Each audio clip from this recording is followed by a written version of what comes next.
If you choose to do green screen keying in Adobe Premiere, you can do that with Ultra Key. All right, how do we do this? Okay, we come here to the Effects panel and we choose Ultra Key. But before proceeding any further, let me place it here on the foreground. Of course, the foreground needs to be on top of your background in terms of tracks. And let me come here to the control effects and close Ultra Key because we need to talk. We need to talk. There are a few things that we need to address before we proceed any further. Tweaking parameters is something I'm going to explain, but there's bigger than that. Right, before even reaching the point of post-production, there are a few things that we need to be aware of during filming, during production. All right, I have chosen this footage, which is a stock footage. This is not our project, it's just a stock footage, which is available to anybody. All right, I've chosen it because it's got a wonderful plethora. It's rich in errors, in mistakes. All right, it's got so many things going wrong that I thought that's a wonderful one to talk about. All right, good. But at the same time, you notice that it's not as catastrophic as you would expect, because there's a level of professionalism below which you do not want to go. Yes, there is worse. There are tissue style green screen backgrounds with wrinkles and stuff. That stuff is not even serious to talk about. Right? So this amateur level I wouldn't even address that. So the person who wants to go that route, I just think that person is not serious about green screen keying at all. Well, at least remove the green. If it's a tissue thing, fine, no problem, but at least remove the wrinkles. Right? Having wrinkles there and say, let me show you how to remove it in post. That is definitely not the way to go. Right? It doesn't matter what you have. If you're using Primat or IPK in Nuke or whatever in Matron or stuff, it's the wrong mindset. Okay, so what you see is professionally a catastrophe, but below this level, I wouldn't even want to discuss. Right? Okay, so because there are things that need to be done during production to make sure that your post-production is acceptable. Now we have 5 mistakes in here. Number 1 is what? What's missing? Tracking markers. Green screen without tracking markers is not professional, unless there are 2 exceptions. Need to be careful here. 2 exceptions. The camera is frozen. It doesn't move. You don't need tracking markers because that's it. Well, what if you decide later to move the camera? Just like a little pan, a little tilt, you've lost it. If you forget to put the tracking markers, you can't much move. You cannot much move. All right, but the second exception is if you are in a very big studio with that robot, the motion control robot that is operating the camera, right? In that case, you do not need any tracking markers for the simple reason that the whole match moving is happening in the background as it's synced to Maya or to any other 3D package. Okay, so that's number 1. Number 2. Mistake number 2 is the lighting. Lighting is poor because it is not uniform, because actually it's not just a matter of uniformity of light is a result of what you do. What can you notice here when you look at this stuff? What do you notice? They're just using the lighting on the ceiling. That's it. There's no light on the side, right, left. There's nothing. They just switched on the light in the room, and that's it. That's not lighting. Okay, so because you have here light green and you have here dark green.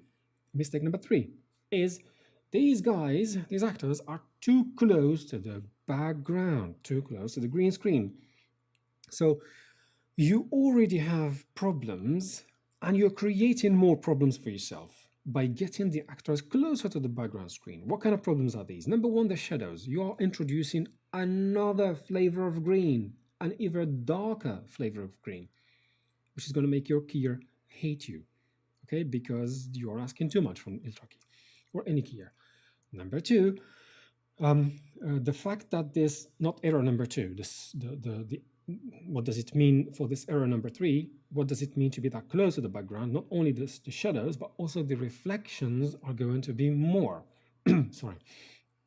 Especially when you have reflective objects like phone, headsets, glasses, probably shiny shoes, then it's going to be really a nightmare. Okay? But Not only that, but also there is reflection on the clothes. This stuff that you see here is not reflecting. You can find green spill on it, which is darker than the green you would find on the reflexive ones.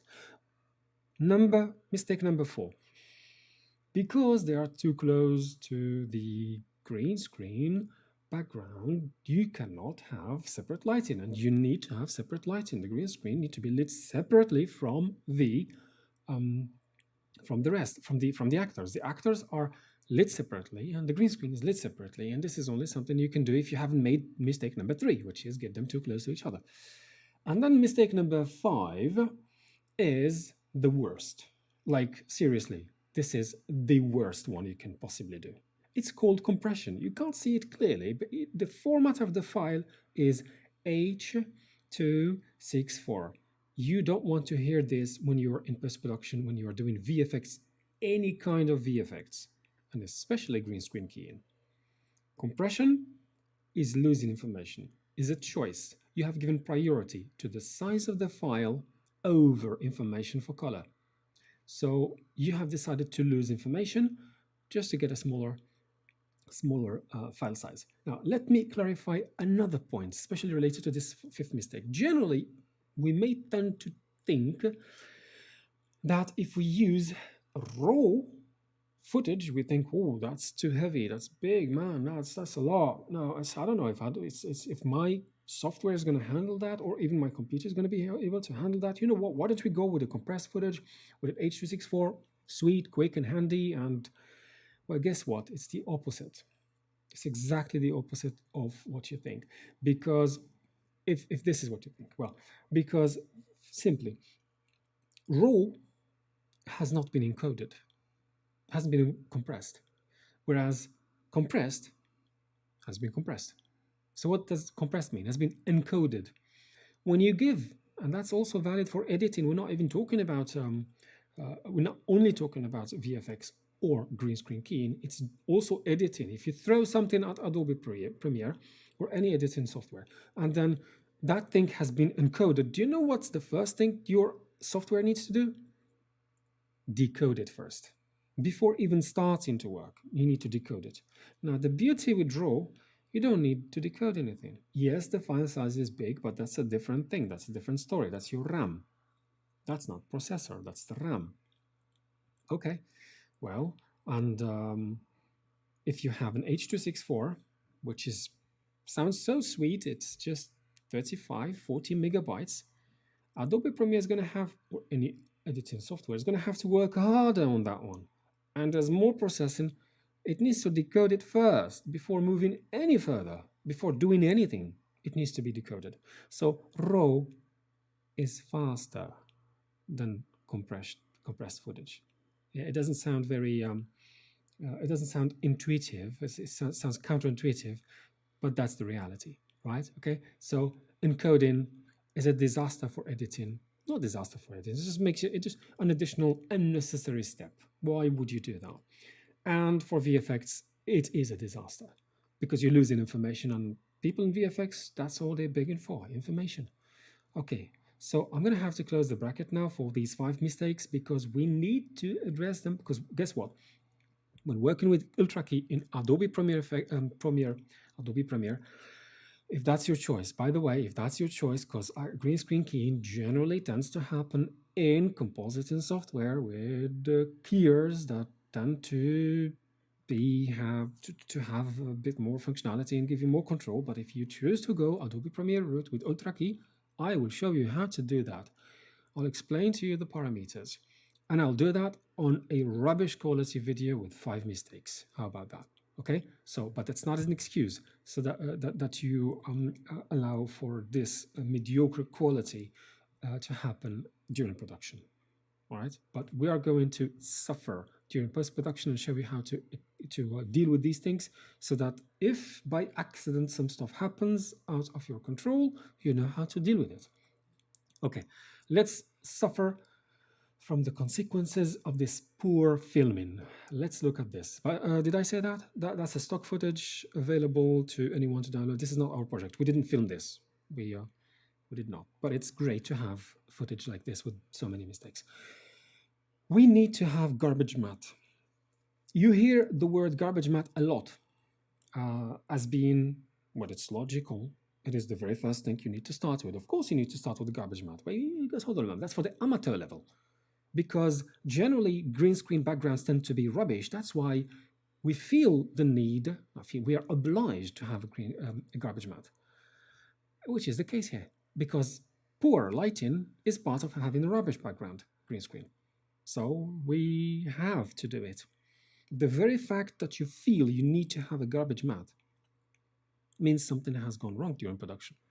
And this something has gone wrong, open another brackets, could be even at very professional level. Look at The Martian, the film The Martian, green screen set.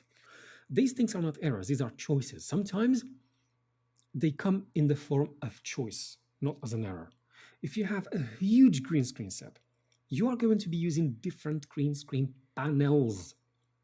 And when we say different green screen panels, this means the color is different. It's not just even the lighting. It's okay, you're going to do proper work for your lighting. If you manage to light that huge set, fine. Even the panels look different. In that case, it's a different story, but then those things don't get keyed in Adobe Premiere Adobe Premiere. With Ultra Key, they get keyed in Nuke with IBK. IBK is image-based keying, which doesn't care about the color, it just cares about the clean plate. It recreates the whole clean plate. It's a different world, it's a different story, it's a different league. Your choice is to go the Adobe Premiere route with Ultra Key, fine, we'll make it work. Okay, so now that we are going to have to do the garbage matte, let's do that. Before even touching Ultra Key, yes, I've put it there, but I'm not going to touch it now. I need to go fix some problems. Issue number one, yeah, I've got the lighting, so I need to come here to the pen tool under opacity, and depending on the motion of the actors, just check your whole video where they're moving and get rid of the areas that they don't use, because those tend to be dark. I'm going to stop here and not close it because I need to explain something. If I close it, I'm going to get rid of the green and need to explain some other thing as well. Let's get a bit closer here. Maybe adapt, just fit. Okay. Why do you think we talk about evenly lit? It needs to be evenly lit. Why? You have to have a color that is uniform so that the keyer picks just that color. Yes, but why? Because there's a huge difference between light greens and dark greens. Light greens are kind of okay to deal with. The dark greens are that's where the problem is hiding, in the dark, right?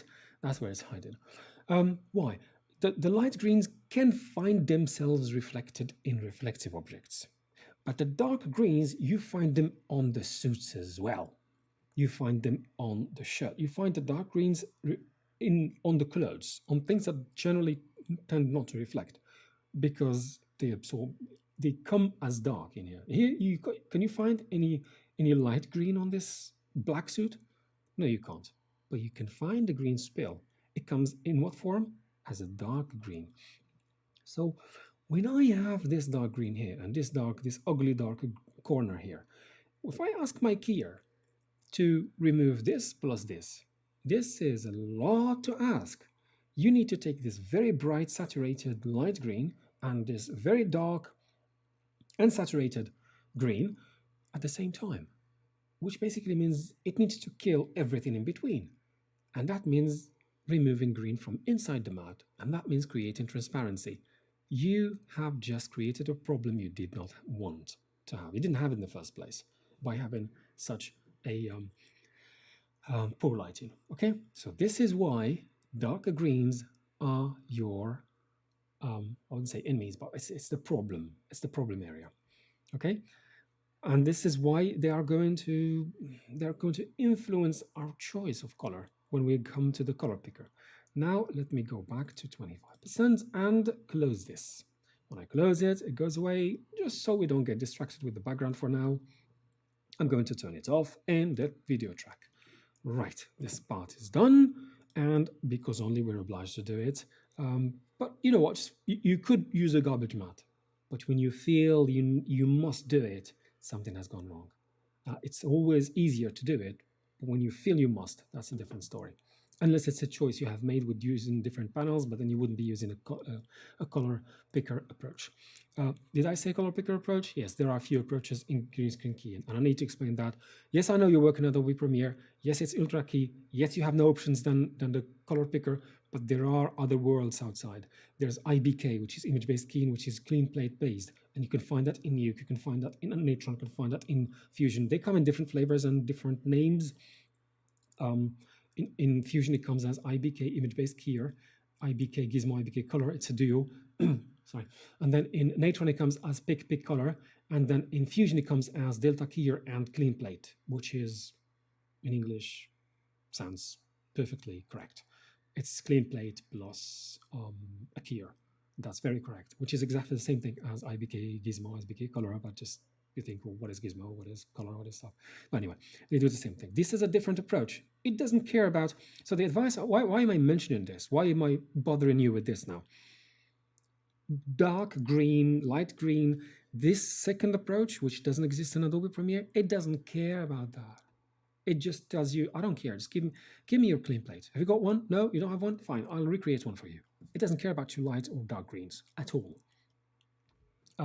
So just closing the bracket and giving you a few information on other approaches as well. Now, this approach is a color picker approach. If you see something like this on a keyer, that keyer is a color picker approach. That's it. So we come here and we select a green. Well, hold on a moment. Is it just click and press and let's tweak? No, it doesn't work like that. It's not that simple. Your decision needs to be informed. It needs to be rationalized. Like, why did you click there? Do you have a reason for that, or it's just a matter of, yeah, just put it somewhere? They say it needs to be mid-tone. Who said it used to be mid-tone? Your footage is rubbish. You can't go mid-tone now. So mid-tone is when you have better life with your footage, but this one is like a catastrophe. This is a disaster. You've got shadows here. You've created a problem for yourself with this. So we're going to go a route that is dictated by your footage. What do we do? Now, because and only because we're working in Ultra Key in Adobe Premiere, we are going to go with the closest to the dark than the light. I would go for 80-90% dark. Not the darkest 100%, but something like this. And I'll explain to you why. Once you click, you just immediately move to alpha channel because there's no work to be done on colors. Everything happens, well, 99% of the work happens on the alpha until we move to the point we want to dispel, okay? So we first choose the color, and which is 80%, 90% dark. Yeah, so you go rather for the dark.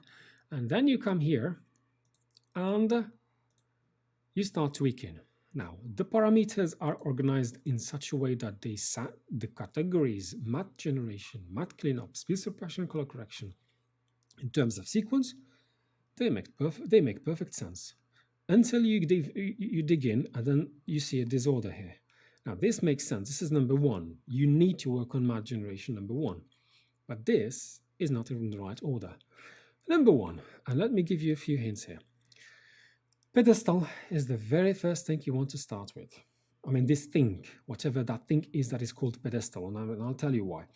This thing, well, I know exactly what this parameter does, and I know exactly what this parameter doesn't do, but I don't know why they have chosen to call it pedestal, because it's completely inappropriate. Yes, pedestal is a term that used to be used back in, it's prehistoric. It's prehistoric. It's when TV's first steps as a baby. There was the black signal and stuff and whatnot, and there was something used to be called pedestal. It doesn't exist anymore. So the naming is not correct. But other than that, let me explain to you what this one does. And that's the first thing you start with. You start with what is called pedestal, which actually could have been more appropriately called clip black, which is, I mean, it's not an appropriate wording, but you just tend to find it in After Effects and Keylight. It's clip black. And you find it in a few other keyers as well, so it makes better sense. This is nothing else than clip black. So what does it really do, whether it's called pedestal wrongly or clip black or whatever you want to call it? It works on the blacks. It it actually doesn't work on the blacks. It works on the grays to make them black. So this is because initially what's the objective is to have all of this black and all of this white, and we call it a happy keying. Well, this one makes sure that this outside area where there are grays, so it works on the grays and it converts them to black. So when I increase this, I am asking the ultra key to convert pixels with values. Let me explain the values. Let me reset and explain the values because this is a prerequisite to talking about this. This is outside the garbage matte, which is like fine, but it's black, right? It's transparent, it's black. So it gives us, in this case, it gives us, for example, this is black. This is 0. A pixel like this is 0, okay? Now this part here is white. This is 1. It's very important to know the zeros and the ones, right? Because then you could go even to Nuke, to Natron, to Fusion, to After Effects, wherever you go. It doesn't matter what the keyer is. You could open a compositing software for the first time in your life and use a keyer for the first time in your life. And if you know this, you'll be able to get to do it. Doesn't matter what they call it. You'll be able to use it because these are the basics behind green screen keying. This is 1. Now, all of color correction, including keying, is a form of color correction. It's a form of color operation. Everything is mathematics. What does it do? Well, this is 0 and this is 1. What is this then? These are gray values. Yeah, but what values are these? These are anywhere between 0 and 1. So it could be 0, 1, it could be 0.1, and it could be 0.9. 0.1 is closer to 0, which means dark gray. 0.9 is closer to 1, and that is light gray. Okay, now why are we talking about this? If you increase this value, and then you think, well, this is the second thing I'm going to have to not complain, it's like, I find it a bit irritating. This is named wrong and the parameter and the values, but I think you find it in some other keyers as well. They put 0 to 100. It's 0 to 1. These are the accurate numbers for white, black and white. So they start with 10, whatever that is. You don't care about this one. When you increase it, you are asking to convert the grays with values that are close to 0 into 0. That's all it's doing. But then the higher you go after above 0. So you go 0.1, 0.2, until you go, for example, and say, you know what, even those pixels with 0.5, convert them into 0. Even the mid-grays, convert them into 0. And you end up with a clean black. Well, it's not really clean. We're going to see that later. Well, we're going to ruin it. It's clean now, but with another parameter, we're going to ruin it and we have to correct it again. Well, let's see that. So your first parameter is this stuff they call pedestal, which is nothing else than clip black, which is nothing else than asking to convert the pixels that are gray into 0. Not all the grays, not 0.9, because 0.9 is somewhere here. This one is inside the matte. Okay, so have we worked on the blacks? Yes. Yeah, I would say yes for now. Let's go to step number 2, which is transparency. I really would have wished that when I open matte generation, I find this one called differently and put number 1 and find transparency. You could keep it like transparency is fine. It's not horribly wrong, but it's like saying twice no. It's like, I do not want not to help you. How complicated, how heavy does it feel? I do not want, so you already have a negative thing, not to help you. It's like negative and negative. It's like, well, can't you make it simpler? So transparency it's named in such a way that they try like to complicate. I don't know. What it really does, it's clip white. It's converting the gray values that are closer to 1 to 1. Period. That's all it does. It's nothing else. You could call it you could use any fancy word, and that's all it does. Yes, the word transparency is somewhere in the terminology. It's somewhere in the effects that happen. Let's get closer here. I'm going to get closer to his shoulder, right? So the guy here on, no, I'm going to have to be on the one on the left. See, okay, why do we have, let me just cover both. Okay, you see, you've got the right, okay, it's his left shoulder and his right shoulder. Why do you have more problems than here? Because you have begged for trouble. You have looked for trouble. You wanted to have problems. You love problems by getting actors close to the green screen background. That's why you've got so much spill on an even on a black suit. I mean, if you manage to have so much green spill on a black suit, it means you have gone horribly close to the green screen. Okay, this is why we've mentioned these 5 mistakes, so that you understand why now you have to deal with them. I wouldn't have had to do that. Should they have gotten their mistakes fixed during production, I wouldn't have to work on this now. It's going to be much easier if I just tweak the blacks and tweak the whites and move on and work a bit on the edges. Right, but now you have to deal with this. How do you do that? Okay, this is the effect of the spill, the alpha part of the effect of the spill. And then there's the color part of the effect, which we'll deal with it later. I need now to make this white. So these are gray values. Transparency, yes, true. This is transparent, translucent somewhat. It's not transparent. This is black is transparent. This is translucent. It would have made better sense if they call it translucent, but still it would be still a bit like I do not.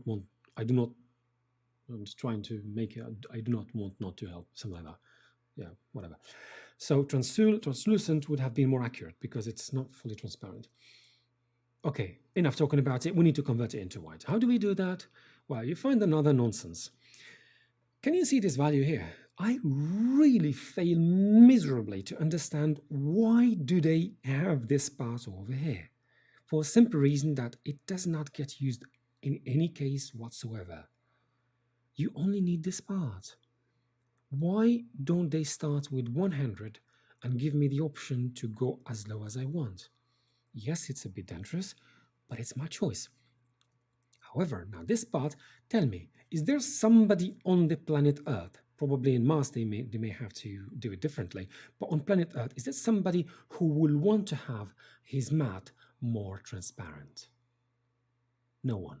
So this default value is horribly wrong. Sorry, the starting point of the default value is horribly wrong. It needs to be somewhere at 100. And then this is all I can use now. They have limited my choices to 45 only. So let's do that. I'm just going to have to reduce transparency. This is accurate. We're reducing transparency. But I wish I could start from 100.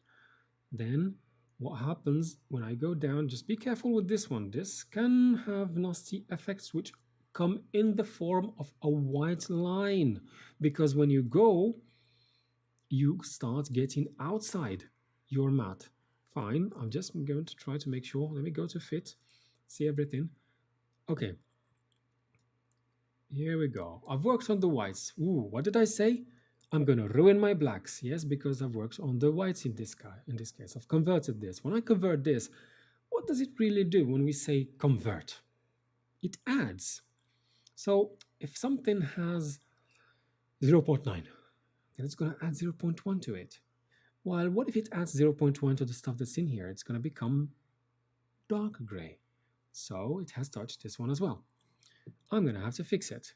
And to do that, I'm going to go to the highlights. And then this parameter initially conceived and designed and thought of to work on the whites, I'm going to use it for a different purpose. This, well, let's see, the effect increase in it is going to increase the whites, and reducing it is going to reduce the whites. Well, that's exactly what I'm going to use it for. What's the default value? 10.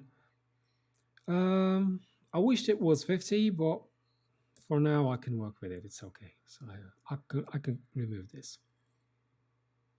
And what have I just done? I've done the opposite of increasing. Oh, I still got some stuff here. Hold on a moment. Let me go down, go down, go down. Ah, we have a little problem here. Okay, so I went down and then it didn't help that much. This is why it would have helped to start at 50. But anyway, so what do I have now? I'm going to have to get rid of this stuff in here. Right, what should we do? You can, and it's a choice, come here. You know, I didn't want to come here first. I wanted to explain the parameters for you, because if I come here, these are presets. Relaxed, aggressive. If I started with these two, we would have been finished by now and you wouldn't know what these parameters do and stuff. But if you come here to aggressive and you click, it's going to clean everything. Yes, use it. If it works for you, use it. It's fine. It's not badly aggressive. It does work. It does really work. In most cases. But I felt the need to stay on default and explain to you what the rest of the parameters are. So we're going to work with default for now and tweak the, let's check. Let me get a little darker, not too dark, just to get rid of that thing. So I didn't take it at 100% dark, but just 92, 93% dark. And let's do the same things, pedestal, push it to 100. And then bring the tolerance, the transparency down, which basically is nothing than converting our whites. When I do that, I end up with some nasty white stuff in here, which basically means I'm going to reduce it here, and I'm done. Yes, I managed to do it with the default without even touching the aggressive. Cool. All right. Where's the white? I can go whiter. Yeah, cool. Okay. Now, what do I have here? I have 1, 2, 3. Shadow. Now, this is the one parameter you are going to want not to touch. And I could even say never. Like, if you can get away with not touching this one, it would be great. What does this one do? It is going to help you. Let me just remove this. And let's say you have trouble. Reduce this one a bit. Let's say you have trouble here. You want to clean this. Well, what does this one do? It does a little bit like pedestal, well, like clip black, but it does it so aggressively that it is going to hurt your edges. Let me show you. Let me get closer. Well, you can already see this is pixelated because this is compression. It's mistake number 5. This is heavily compressed and you find noise and compression and color is rubbish and a lot of stuff that doesn't work. But let's see. I come to shadow and I increase it. This makes that pixelization that you find in compressed footage even worse. This shadow stuff, you don't want to touch it. Right, let me go back to my 100 and go back here to 0 and I'm at 50 here. Okay, cool. And let's go to fit.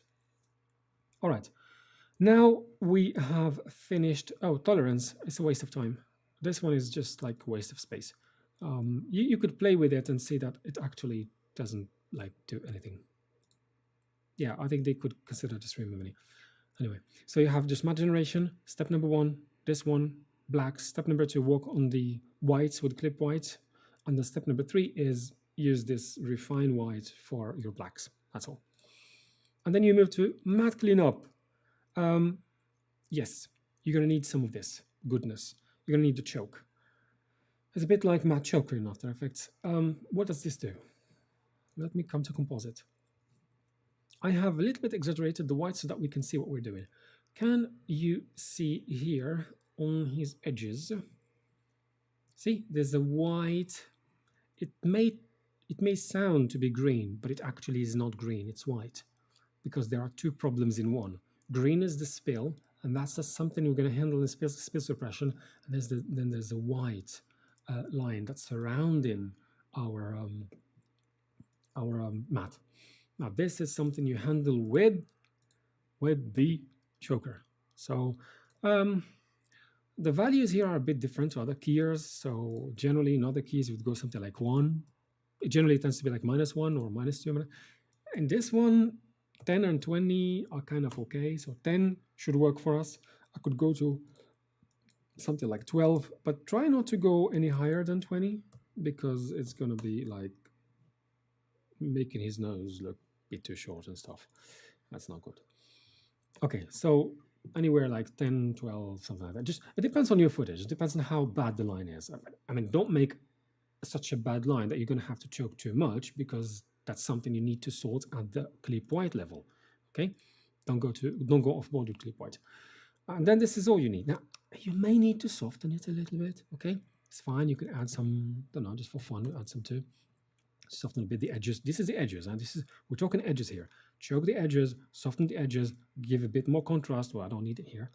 And then there's the midpoint. I don't need to use this parameter at all. You just need the choke and sometimes the soften. Okay, so here you need 3, here you need 1.5, just 2, and then spill suppression. Well, you're going to need to have, you're going to have to use this if your actors are so close to the background. I even have, let's have a look. I even have here, see the difference between this green, this blue and this blue? This one is blue and this one has got more green in it because their shoulders are closer to the background screen. Now we need to desaturate. This parameter here is quite funny, right? Yes, it does the work for this part. Well, if you push it between here and here, it does the work you need.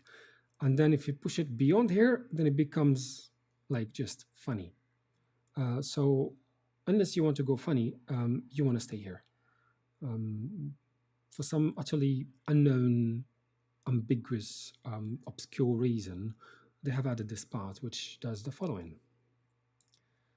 Who on earth would want as part of his spill suppression, can you see that? It's called spill suppression, right? Who on earth would want as part of his spill suppression to make a footage black and white? I mean, we can do that separately. That's a different artistic choice, but that is not what you want. So it's somewhere like 50. It does the job properly in terms of changing greens, adding more magenta to reduce the green, because that's actually what happens. You don't remove a green just like that. You need to add something else, right? It's all color wheel based, opposites in the color wheel. So if you stay around 50-ish, the moment you start going beyond 50, 60, 70, you get that funny black and white stuff. Okay, now I said compositing of green screen stuff happens in compositing software, and it happens with keyers like Premiere League keyers, that if you choose to go Adobe Premiere, we're gonna do it. And guess what? With a rubbish footage, and we'll get there. So yes, we managed to get it even with this funny spill suppression. We'll get there. Range, spill stuff, whatnot. We don't even need to bother about this. Color correction. Well, thank you very much for having such a plethora of things and hue and what. We don't need this. Color correction is something you do independently from your keyer, if you can. Okay, if you can. Okay, you could do that, but I'd say I'd rather not go that route. Okay, so you have matte generation 1, 2, 3. You know what these are, I've explained them. Matte cleanup 1.5 parameter. And then you've got spill suppression. Be careful with this funny one, just stay here. That's all you need to get a proper clean alpha channel with a proper clean color with rubbish footage that has 5 mistakes in Adobe Premiere with Ultra Key. Okay, now I'm just going to activate my background, and this is how you can make a proper green screen keying in Adobe Premiere using Ultra Key.